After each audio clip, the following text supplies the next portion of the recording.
It was my husband's idea to invite him. I remember the way he said it. Casual, offhand, like it was nothing. Like he hadn't just pressed a forgotten button buried somewhere deep beneath a decade of quiet rituals and worn-in habits. "He's been alone for too long," my husband said, sipping his espresso like it was a universal truth. "It's not healthy. Let him come stay with us for a while. He was a big part of your life." A big part. That's one way to put it. I didn't object.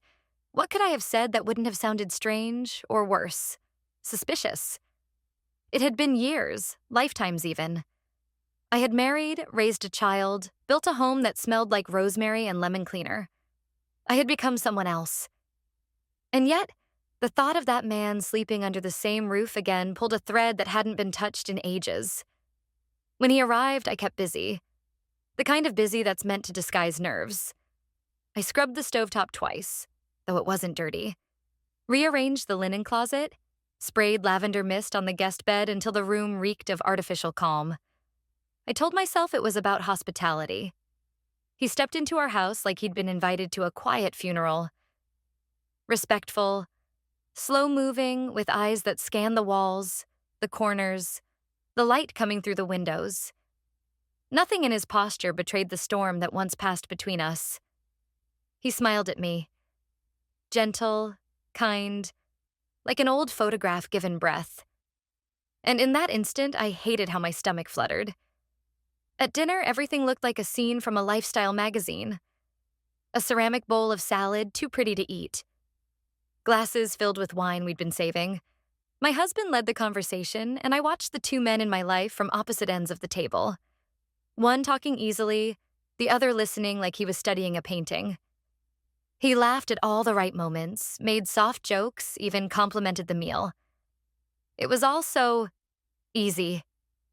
Too easy. Later, while I was rinsing plates, I felt him behind me. Not close enough to touch. Not close enough to be inappropriate. Just close enough to feel the shift in the air. I didn't turn around. I couldn't. "You still cook like you used to," he said, voice low, barely above the water's whisper. "Olive oil instead of butter. You always preferred it that way." I dropped the sponge. Not from shock. My hands were just too tight around too many things. I pretended not to hear and kept scrubbing. That night, lying beside my husband, I stared at the ceiling and listened to the slow rhythm of his breath. A rhythm I knew as well as my own heartbeat. Comforting. Predictable. And yet, there was a tightness in my chest that refused to soften. When I closed my eyes, it wasn't my husband's voice that echoed in my mind. The next morning, he was in the kitchen before me, standing at the counter, barefoot, with his reading glasses sliding down his nose. He looked up from the paper and smiled again. That same smile. "Coffee?" he asked. I nodded. Took the cup with both hands, careful not to let our fingers touch. And yet, I could still feel it. Something in the space between us. The memory of a spark that should have died long ago but had merely gone underground, waiting for the right air to breathe again. Throughout the day, I caught myself watching him too long, noticing things I shouldn't. The way his shirt clung to the middle of his back when he reached up for a dish. The way his hand lingered just a second too long on the chair before pulling it out for me. I told myself I was being paranoid. But paranoia doesn't make your heart race like that. When my husband left the next morning for a short business trip, he kissed my cheek, reminded me to water the herbs, and left without suspicion. I watched his car pull out of the driveway, and when I turned back to the house, it felt suddenly larger, quieter, more dangerous. He was still asleep, or maybe he wasn't. I stood in the hallway outside the guest room for longer than necessary, listening, to silence, to breath, to thought. I wasn't thinking about anything specific, just remembering how it used to feel when someone looked at me like I wasn't invisible. When I turned to leave, the door opened behind me with a soft click. I didn't look back. Didn't speak. I just walked away, hands trembling at my sides, breath caught somewhere in the space between control and collapse. I made coffee again, poured 2 cups this time, and I waited. He entered the kitchen without a word. No shoes, just the slow rhythm of bare feet across cold tile, like he belonged there. Like this wasn't our first morning alone in more than 20 years. I had already set out the mugs. I told myself it was habit, hospitality, reflex. He didn't ask before sitting down. Just looked at me with that same calm patience he always carried, as though he had all the time in the world to watch me avoid his eyes. I wore a robe, belted loosely over a set of satin sleepwear I hadn't put on in months. Not for anyone else, not even for myself. It had been buried in a drawer, folded between sweaters and old scarves, untouched until last night. I didn't think when I chose it. I didn't think when I let the robe hang open just enough to feel the morning air against my collarbone. But when I caught the flicker of his gaze, just the barest glance before he looked away, something inside me sparked. I didn't touch my coffee. My hands were too aware of themselves, too conscious of their placement. The way my fingers curled against the cup as if they could grip something real, something grounding. He spoke first. A few meaningless words about the weather, the quiet street, the sound of a dog barking in the distance. And I responded, equally light. Our conversation floating above the surface like a leaf on water. But under the table, my toes brushed his ankle. Not intentional, at first. But I didn't move them away. I didn't apologize. He paused mid-sentence, just briefly. Enough for me to feel it. The weight of silence. The shift. That silence stretched between us, bending the air. He stood to refill his mug, walked behind me, slow and deliberate. I could feel the heat of his body as he passed. The way his presence filled the room more than his words ever could. My skin tingled where he lingered near me, the hollow just above my shoulder blades suddenly exposed, suddenly aware. When he sat back down, his leg touched mine. He didn't move it. Neither did I. The next few minutes passed like a dream too vivid to dismiss, but too fragile to hold. Every movement was exaggerated in my mind. The way he set his cup down, the way he looked at me from beneath his lashes. Not bold, not leering. Just present. Completely. Uncomfortably. Fully present. And then it happened. It wasn't planned. I didn't rise from my seat thinking I would do anything more than clear the dishes. But when I turned and he was standing too, close, too close, I didn't step aside. Our eyes met. No words. Just the hum of the refrigerator and the soft thrum of blood in my ears. He raised his hand slowly, giving me time to stop him. But I didn't. His fingers brushed a stray strand of hair behind my ear. His touch so gentle it felt imagined. I closed my eyes. Just for a moment. Just to feel it. And then his mouth was on mine. It wasn't hungry. It wasn't reckless. It was quiet. It was deliberate. The kind of kiss that asks a question you don't want to answer. My hands didn't know where to go at first. Then they found his shoulders, held there, not to pull him closer, but to steady myself, to keep from falling into whatever this was. He pulled back first, looked at me. I looked at the floor. "I'm sorry," he said. And I believed him, but I also knew he wasn't. I didn't speak. I walked past him, slowly, calmly, as though I were just stepping away to wash my hands or water a plant. I moved through the hallway like it was any other morning, like nothing had happened. But inside me, everything was different. My lips still tingled. My breath felt foreign in my chest. My legs carried me forward, but every step felt like it might betray me. Upstairs, I locked the door behind me, undressed carefully as if someone were watching, stood in front of the mirror and studied my own mouth. It looked the same, but it wasn't. In the shower, the water was too hot. I didn't adjust it. Later, as I sat on the edge of the bed wrapped in a towel, I stared at the phone in my hands. My husband's contact name glowed on the screen. I didn't call. I didn't text. I told myself it was too early, that he was probably in a meeting. But really, I just couldn't bear to hear his voice. Not yet. When I opened my closet to dress for the day, my hand moved past the usual blouses and slacks. I reached instead for a soft-knit dress I hadn't worn in years, tight in the places that used to matter, too much for a casual day at home. I put it on anyway. Downstairs, he was still in the kitchen. He didn't speak as I passed him, but he watched, and I let him. I told myself it would fade, that it was a moment, nothing more than a fragile crack in the quiet of a too familiar life. People don't burn down marriages over a single kiss in the kitchen, especially not people like me, especially not for someone like him. But the next morning, while I was folding laundry on the couch, he asked me if I wanted to come with him. Just said it in passing, like he was offering me a ride to the grocery store, not a fork in the road I didn't know I'd been approaching. "There's an art exhibit in the next town over," he said.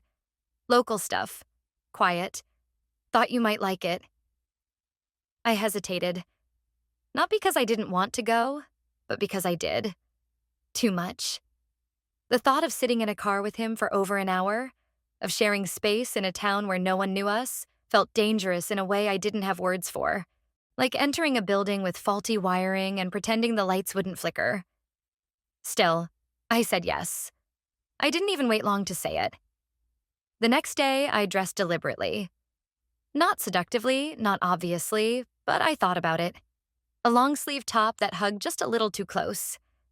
A skirt that flared, modest at a glance, but moved in a way I knew how to control. I even wore the perfume I used to save for anniversaries.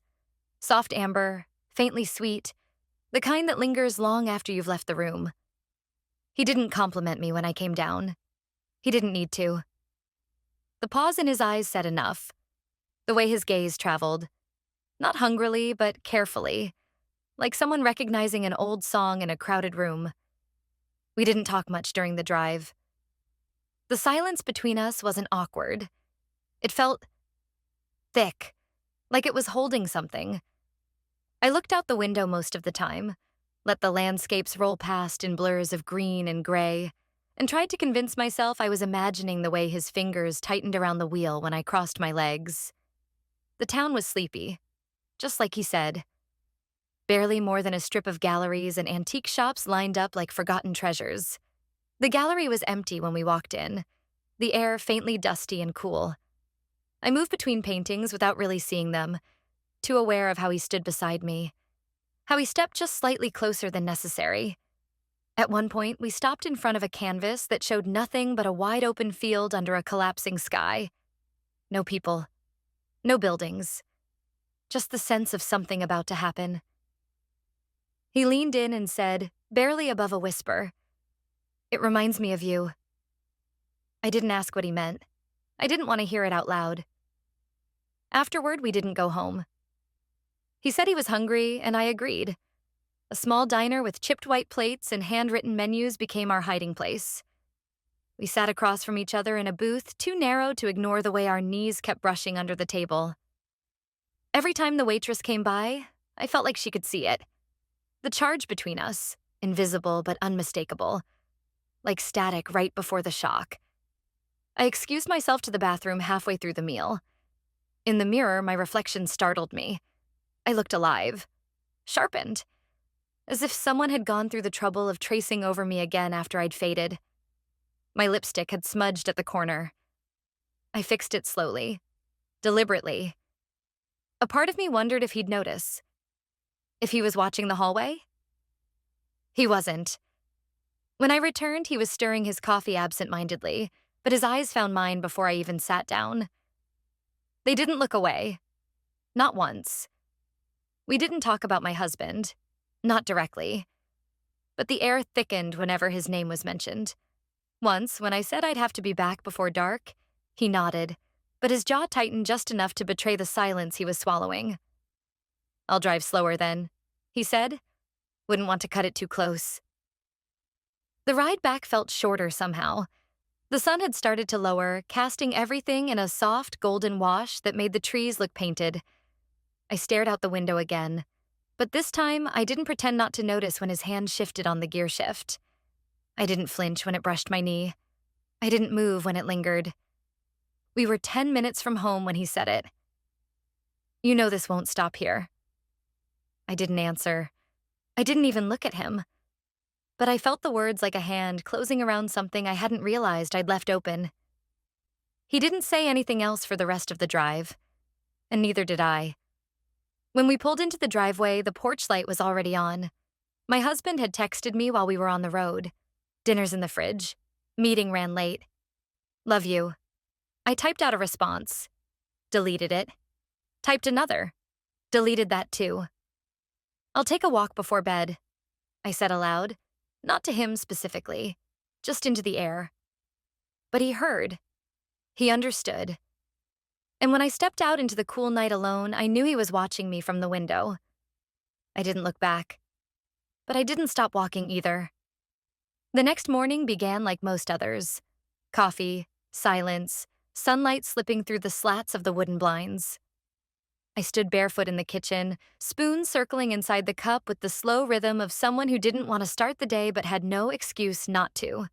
He was already gone. Left early as usual. Business meetings, numbers, polite nods, colleagues. I didn't resent his work. Not exactly. It just took up too much space. Too much of him. Our house looked perfect from the outside. A modest, modern build tucked into a quiet cul-de-sac, trimmed hedges, pale stone porch, matching mailboxes. His and hers, like everything else in our life. Neat, controlled, predictable. I was folding laundry when I saw the first thing that didn't belong. My phone buzzed on the windowsill. A message, not for me. "He was watching you again. Be careful." No name, no context, no sender in my contact list. But I knew. I didn't even have to think. I looked up instinctively, and there he was. Across the fence, sleeves rolled, eyes lowered, fixing something near the base of the old cedar that leaned slightly toward our property. A chore he had offered to help with during dinner 2 nights ago. My husband thanked him naturally, grateful for the company, for the help, for filling a silence he hadn't even noticed had taken root. The message wasn't meant to warn. It was a tether. A whisper in the static that only we could hear. That evening, I set the table for 3, even though I knew it would just be the 2 of us. My husband had called to say his meeting ran over again. I nodded into the receiver, though he couldn't see. My answer was automatic. "Of course. I understand." And I did. I always had. He didn't notice the way I set the silverware, the careful spacing, the extra wine glass. He didn't notice how I wore my hair down, something I'd stopped doing because it always fell into the food. But he would have noticed. The man across the table. And he did. He arrived carrying a bottle of wine, one that my husband had mentioned a few weeks ago. "Thought he'd like it," he said as he handed it to me. But he didn't hand it to me directly. He set it on the counter beside me, his fingers brushing my arm as he leaned forward, the contact too subtle to call out, too intimate to ignore. I poured the wine. We ate, talked about mundane things, traffic patterns, the weather, the odd behavior of a neighbor's dog. Every sentence felt like a placeholder. Every silence was filled with unsaid things. I watched his hands as he spoke. Strong, tanned, marked by years of work. Not office labor, but something more tactile. Something that had nothing to do with email chains and quarterly reports. When I excused myself to get dessert, he followed me with his eyes, but not his body. He waited, always waiting, giving me space, permission, control. In the kitchen, my breath hitched when I leaned down to reach the lower cabinet. I caught my reflection in the oven door. The neckline of my blouse had slipped just enough to reveal the thin edge of lace I hadn't planned to show. Or maybe I had. Maybe part of me had chosen that bra for a reason. Not for comfort, not for practicality, for the way it made me feel beneath my clothes. He entered the kitchen without a word while I was plating the tart. I didn't turn. I didn't need to. "You wore that perfume again," he said, quietly, from behind me. "I remember it." I didn't answer. He stepped closer, not touching me. just standing there, letting the air shift between us. I felt the heat of him behind me, the gravity that had become harder and harder to resist. It wasn't lust, not in the blunt, obvious sense. It was need, the quiet kind. The aching kind that fills you slowly, like water through a crack. "I didn't come here for this," he said. "But it's happening, isn't it?" I could have denied it. I could have turned and said anything to dissolve the weight pressing into my back. But I didn't. I let the silence answer for me. His hand came to rest on the countertop beside mine, not touching, but close enough to feel. My skin pulsed where his breath hit the nape of my neck. I closed my eyes, not to block him out, but to feel him more clearly, to let my other senses take over. We stood like that for too long. The tart forgotten. The wine warming on the counter. Eventually, he stepped back. I didn't move for several seconds. When I did, I exhaled in one long, controlled breath and returned to the table carrying 2 plates instead of 3. The rest of the evening passed in careful conversation, eyes avoiding too much contact, voices soft, measured. We cleared the dishes, said goodnight in the hallway. But when I climbed into bed, alone again, the room felt too cold, too big. I lay there, one arm over my stomach, staring into the dark, and tried to remember the last time someone had made me feel wanted without saying a word. Downstairs, I heard a floorboard creak. Faint. Accidental. Real. I didn't move. I didn't need to, because the weight in my chest told me everything I needed to know. We were no longer pretending. There was no warning, no plan, no slow unraveling of intention, no whispered agreement sealed behind closed doors. There was just the soft click of a car door, the hum of tires on gravel, and the sound of his voice calling from the hallway, lighter than usual. He said he had a surprise. I was in the garden trimming the rosemary, the late afternoon sun pooling across the paving stones. My hair was pinned back, hands covered in soil, the kind of moment where you forget you're being watched. He approached slowly, holding something in his hands. A small brochure folded in half, the edges worn. "Thought this might be a nice change of pace," he said, offering it without stepping too close. "They're doing a tasting at the coast. Old inn, small crowd. Just one night." I didn't take the brochure right away. I looked at his face instead. Calm, composed, but beneath the surface, I could see it. That slight tension in the jaw, the brief flick of his gaze toward my neckline, the way his fingers pressed into the paper just a little too hard. He wanted me to say yes, but he wouldn't push. He never pushed. I said I'd think about it. But that night, while my husband snored beside me, I lay awake and imagined the drive. The sea, the room, his eyes. I said yes to myself before I even realized. We left before noon the next day. I told my husband I was visiting an old friend from university, someone he barely remembered. He kissed me distractedly on the cheek, phone already in hand, schedule packed from now until dinner. The drive was long, winding, flanked by gray skies and the sound of static from the radio that never found a station. We didn't talk much, but the silence had changed. It wasn't full of tension now.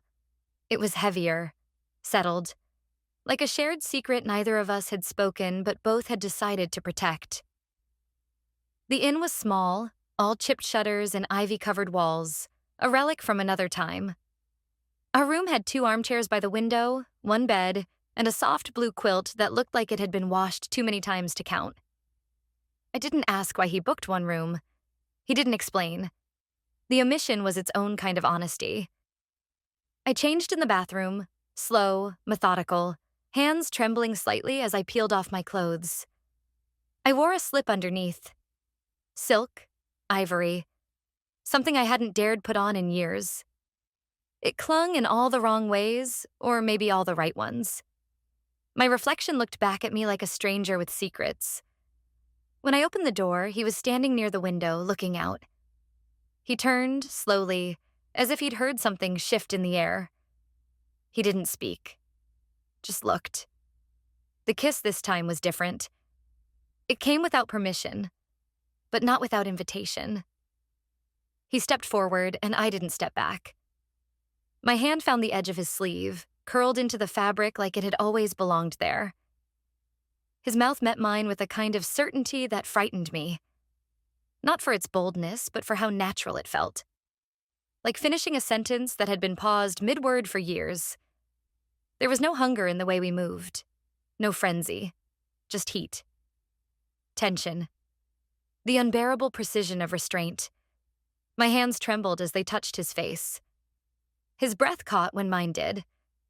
We broke apart only to breathe, to look, to confirm that yes, this was real. I don't remember how we ended up by the window. Only the way the light traced the line of his jaw, the way his fingers brushed the hollow of my back, not possessive. Anchoring. I remember the weight of his hand resting over my heart, and how I wondered if he could feel it trying to climb out of my chest. We didn't speak for a long time. Later, after we'd opened the wine and sat with our backs to the headboard, sharing sips from the same glass, he said something I still haven't forgotten. "You don't have to explain anything to me." I didn't reply. I didn't have the words for the ache that statement left behind. When I got up to shower, I left the door cracked just slightly. A small rebellion. A quiet invitation. I washed slowly, the water too warm, the steam too thick. I pressed my forehead against the tile and tried to empty my head. But all I could feel was the weight of his hands, the softness of his mouth, the certainty in the way he'd said my name. I slept that night without dreaming. When I woke in the early light, he was still beside me, breathing evenly, the blanket pushed to his waist. I watched the rise and fall of his chest and realized that I didn't feel shame. Not the kind I expected. Not the sharp, acidic sting of guilt. What I felt was worse. I felt known. And I didn't want to be unknown again. The drive home was quieter than the one before. My phone buzzed a few times. Husband, son, a notification from the family calendar about a dentist appointment. I didn't respond to any of them. I just sat with my knees pulled up, dress wrinkled beneath me, hair still damp from the morning shower.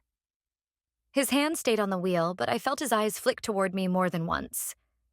When we pulled into the driveway, I reached for the door handle without looking at him. "I'll take the groceries in," I said. "You should get some rest." He didn't answer.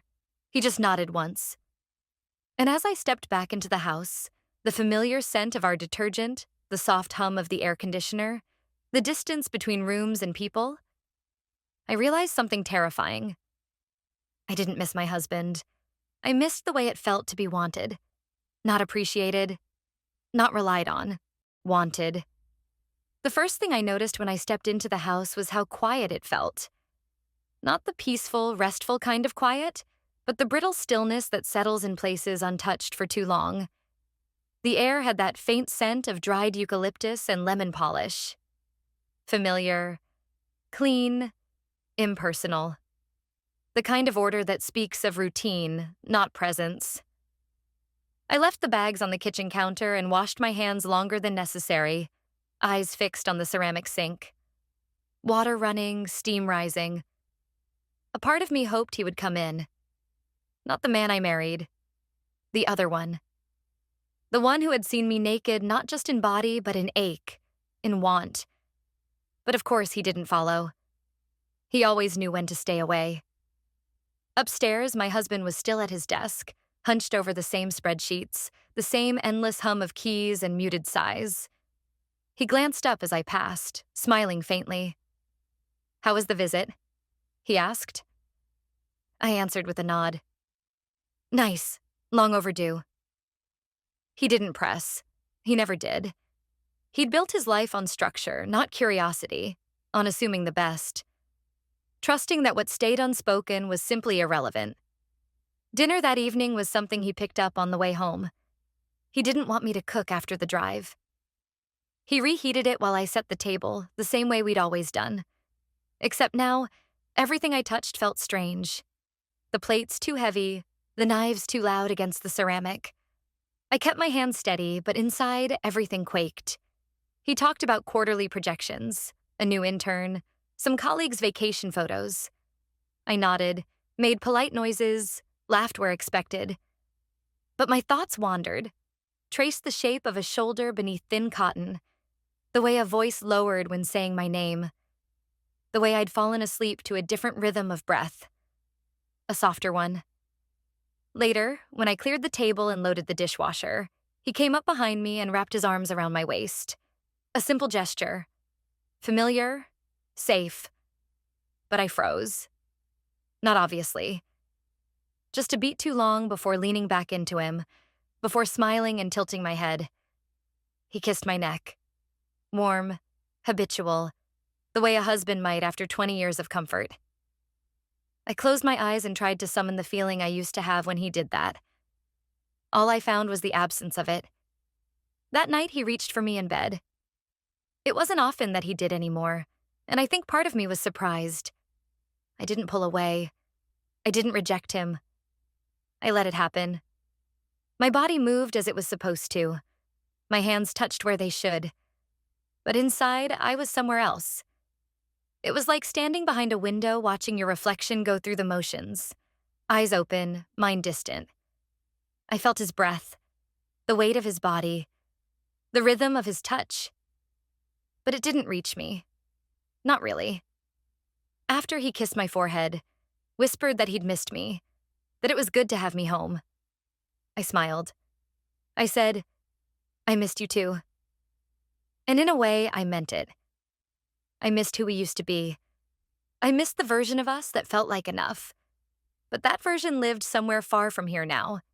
In the past, behind layers of polite conversations and unspoken loneliness. In the morning, I found a note on the counter. His handwriting, always neat, straight lines, and careful loops. Thought I'd make it up to you. Booked dinner for Friday. Just us, like old times. I stared at the note for a long time. My hand trembled slightly as I set it down. The idea of sitting across from him in a restaurant, pretending to be whole, pretending nothing had changed, it felt heavier than guilt. It felt cruel. The doorbell rang just after noon. I opened it without checking. I knew it would be him. And it was. Dressed casually, sleeves rolled, a faint smile playing at the corners of his mouth like he knew something I didn't. He said he left something in the garage.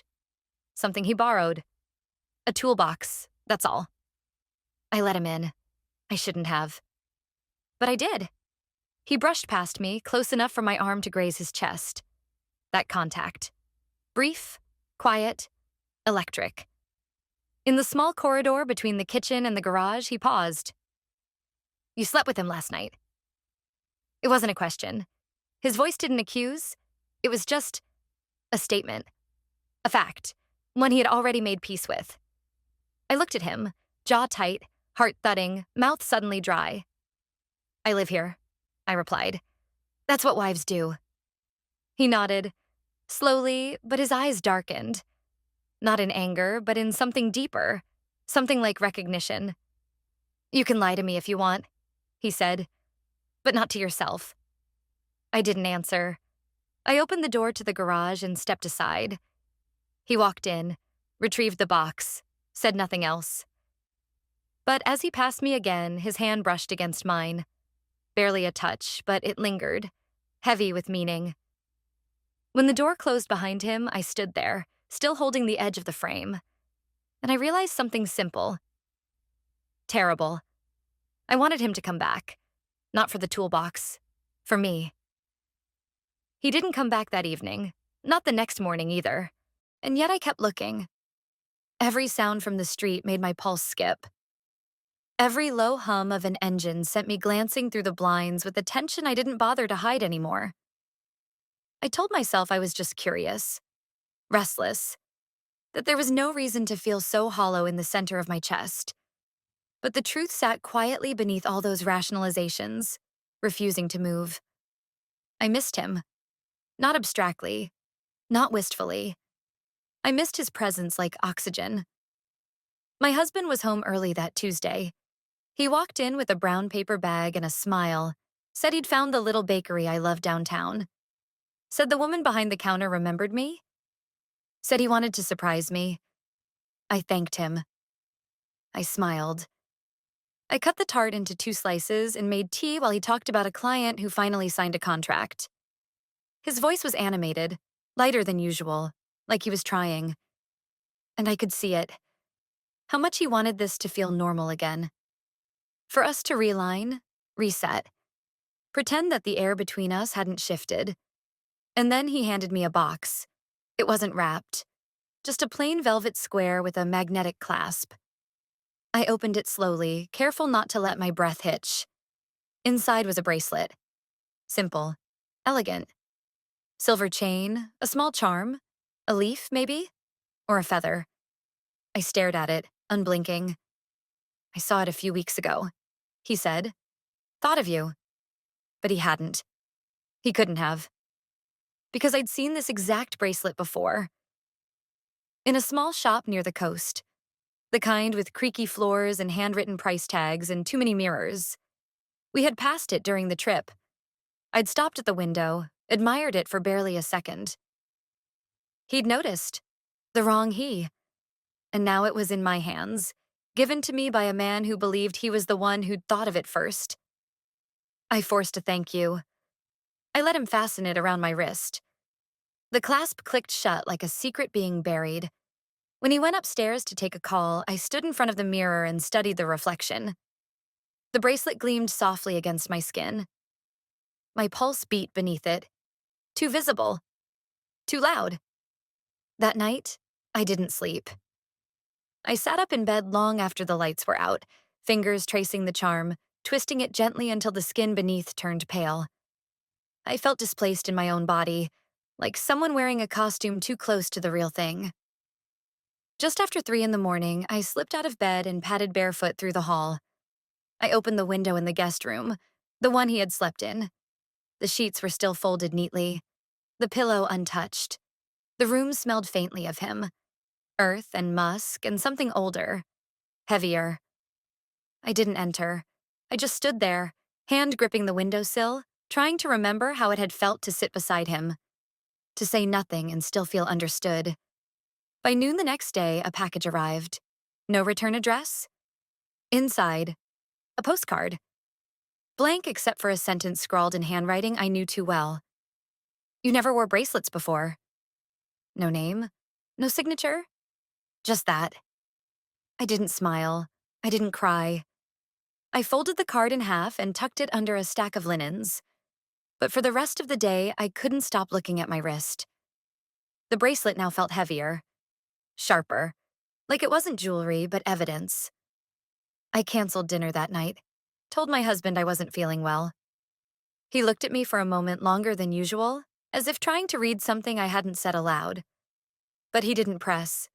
He made soup instead. When he brought it upstairs, he paused at the doorway. You've seemed far away lately, he said. Is something wrong? I shook my head. Just tired. He left the tray on the dresser and closed the door quietly behind him. But before he did, he glanced once, briefly, at my wrist. I didn't wear the bracelet the next morning. I left it on the nightstand, coiled like a question. By mid-afternoon, I was pacing. I couldn't stay in the house. The rooms were too loud with silence. I drove without direction, without purpose, until I ended up outside the small local gallery near the library. A place we'd never visited together. A place I knew he sometimes went alone. And he was there. Standing by the glass doors, phone in hand, not noticing me at first. His face lit up when he saw me, but it faded just as quickly. Like he remembered where we were. Who we were. We didn't greet each other. We just walked. Along the sidewalk, past the parked cars, until we reached the small bench shaded by an overgrown tree. You got it, he said after a while, nodding toward my bare wrist. I took it off, I answered. He looked at me then. Really looked. I didn't give it to you so you'd lie about where it came from. I didn't lie, I said. Not out loud. The breeze picked up. A few leaves fluttered down between us. The sound of traffic blurred into a dull hum. I thought I could stop, I said. I thought that night would be the end. He didn't respond. He didn't need to. We sat there for a long time. Two people tethered by choices neither one of us was ready to name. When I stood to leave, he reached out, his hand brushing mine, light, almost careless. But I didn't pull away, because I didn't want to stop. The days that followed bled into each other, quietly, like ink and water. No rupture, no dramatic confessions, just a slow erosion of what once felt solid. I moved through our home like a guest afraid to overstep, careful with my steps, measured in my words, always aware of the weight on my wrist, even without the bracelet. My husband didn't question the change. He filled the silence with errands, emails, evening news. He asked about dinner plans, grocery lists, reminders for the dentist. The rhythm of our life continued, but the melody had vanished. Sometimes when he spoke, it felt like we were on two ends of a tunnel, each waiting for the echo of the other's voice. I became more deliberate with my clothing. Soft fabrics, delicate buttons, lace details hidden beneath sweaters. Not for him. For me. Or for the man who saw what I wore even when it wasn't visible. There was something comforting in the ritual of choosing, how it gave shape to days that had started to blur. The color of a blouse, the scent of a lotion, the placement of a hem just above the knee. Each detail a secret signal, even if it went unseen. And still, I looked for him. At the market, in the bookstore, outside the gallery. But he kept his distance. No postcards, no texts, not even a glance from across the street. It should have ended there. Maybe it was ending. Maybe he'd made the decision I hadn't been able to. Maybe he'd looked at the lines we'd crossed and stepped back, reminding himself he was only meant to visit, not inhabit. But I wasn't ready to let go. Not because of the thrill, not even because of the desire. Because for the first time in years, I had felt seen. Not loved, not needed, just seen. And I couldn't return to the fog of invisibility that had ruled my marriage for so long. One afternoon, I passed by the small neighborhood cafe we used to walk past together. There, on the bulletin board outside, pinned among dog-sitting ads and guitar lessons, was a flyer. A poetry reading. Thursday evening. Local voices. Wine and soft chairs. No charge. The handwriting on the bottom line was his. I stood there for several minutes, reading and rereading the words, pretending to study the names. I knew what it was. Not a message. Not an invitation. A door, cracked just enough to let me decide. That night, I told my husband I had errands. He didn't ask which ones. I left before the sun dipped below the rooftops, heart pacing faster than my feet. The cafe was dimly lit, the kind of place where every sound felt hushed by design. I slid into a seat near the back, eyes scanning the room without appearing to. He wasn't there. Or maybe he was and just hadn't looked up yet. The readings began. Soft voices spilling vulnerability into the quiet. Love, grief, memory, longing. The room felt intimate, heavy with words too sharp to be casual. And then he stepped onto the small platform. He didn't read from a page. He didn't look nervous. He looked tired. Tired in a way I recognized. He began without preamble. A piece about silence. About the weight of what goes unsaid. About touching someone who doesn't belong to you, not because you want to break something, but because they're already broken and you're the only one who noticed. His eyes didn't search the crowd. He didn't need to find me. I was already there, pinned under every syllable. When it ended, he didn't linger. He stepped down, handed the microphone to the next reader, and walked toward the back exit without waiting for applause. I followed. Outside, the air was cool, the kind that stings gently at the edges of your skin. He stood by the alley, hands in his coat pockets, not surprised to see me. "I wasn't sure you'd come," he said. "I wasn't sure either." Silence stretched again between us, but it wasn't heavy this time. It was loaded, purposeful. He looked at me, then down at my hands. No bracelet. I shook my head. I told him I lost it. He nodded. Did he believe you? I don't know. I don't think he even noticed. That admission sat in the air between us, raw and cold. Then, after a pause, he said something that undid me.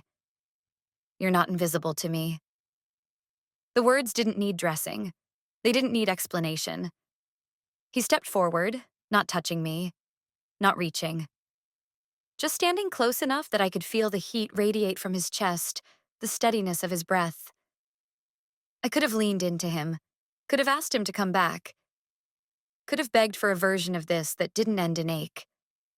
But I didn't, because something inside me already knew. What we had wasn't sustainable. Not in daylight. Not in the long stretch of marriage and dishes and missed appointments. It wasn't built to last. It was built to remind me that I was still alive. We stood like that for another minute. Longer, maybe, before I stepped back. I should go, I said. He nodded, said nothing. I turned and walked toward my car, every step echoing louder than the last. And as I closed the door behind me, I knew something had changed. Not between us, but in me. There was no confrontation, no discovery, no grand confession spilled out across the dinner table or screamed in a driveway. That's not how endings happen in real life. They arrive like fog, quiet, creeping, and irreversible. And by the time you notice what's been lost, it's already gone. The next few weeks passed with unsettling smoothness. My husband fell back into his routines, maybe relieved by the lull, maybe unaware of what had been rearranged beneath the surface. He asked fewer questions, or maybe I just answered them better. My lies had softened into half-truths, fluid, rehearsed, harmless. We went out for dinner once to a place he used to love, the kind with dim lighting and waiters who pretended to know your name. He ordered his usual. I picked at mine, smiled when I should, nodded at all the right times. He reached across the table at one point and squeezed my hand. It's good to be here again, he said. I returned the gesture. Warm, automatic. Yeah, it is. And yet, I couldn't stop glancing at the couple 2 tables away. How she touched her hair when she laughed. How he leaned closer just to hear her better. I wasn't jealous. I just didn't remember how that felt anymore. The guest room remained untouched. The bed made. The air stale. Sometimes I opened the window, not for air, but for memory. The scent of pine outside reminded me of that morning he left for good. Toolbox in hand, eyes unreadable. I hadn't tried to stop him. I told myself that made me strong.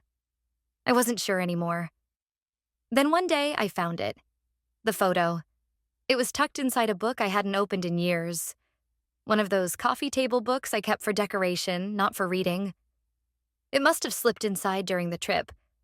Or maybe he'd placed it there deliberately, knowing one day I'd find it. We were standing in front of the inn, both of us turned toward the camera, backs slightly hunched from the coastal wind.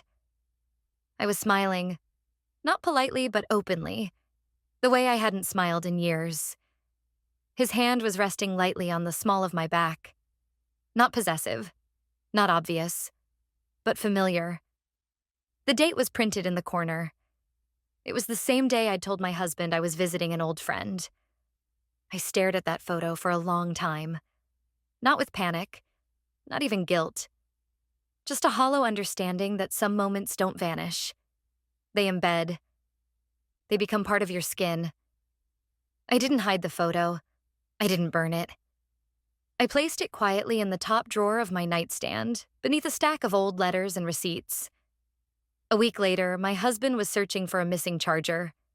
I was in the kitchen, drying dishes, when I heard the sound of a drawer being pulled too far, then stuck halfway. A pause. Then nothing. He didn't mention the photo that night, or the night after. But something shifted. He grew quieter, more observant. I noticed the way he watched me while I read, or when I applied lotion to my hands before bed. I noticed how his questions became more precise. Where did you go today? Who did you speak with? What did you buy? And then he stopped asking entirely. Instead, he started leaving earlier in the mornings, staying later at work. One day, I passed by his study and found his laptop open to a new hotel reservation. Solo stay. One night. Not far. No explanation. I didn't ask. I didn't want the answer. Because I already knew. We'd arrived at a quiet, mutual surrender. Not built on honesty, but on the kind of silence that accumulates over time, like dust in corners no one bothers to clean anymore. One evening, he came home with a bouquet. Not roses, not tulips. Just a small arrangement of wildflowers, the kind you might find at a roadside stand. He handed them to me without comment, kissed my temple, and went upstairs. I placed them in water, trimmed the stems, watched them bend slightly as they settled. The next morning, he left early. I stood at the window, watching his car disappear down the street. When I turned back toward the house, I was alone. Truly, finally, peacefully alone. And in the stillness, I understood something I hadn't been ready to admit before. The affair hadn't destroyed my marriage. It had revealed it, unraveled the illusion of something whole, something intact, something worth preserving simply because it had lasted.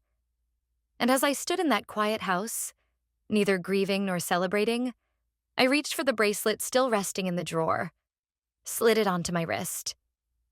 Not as a symbol of betrayal, but as a reminder that once I had been seen, and that I'd never again settle for being invisible.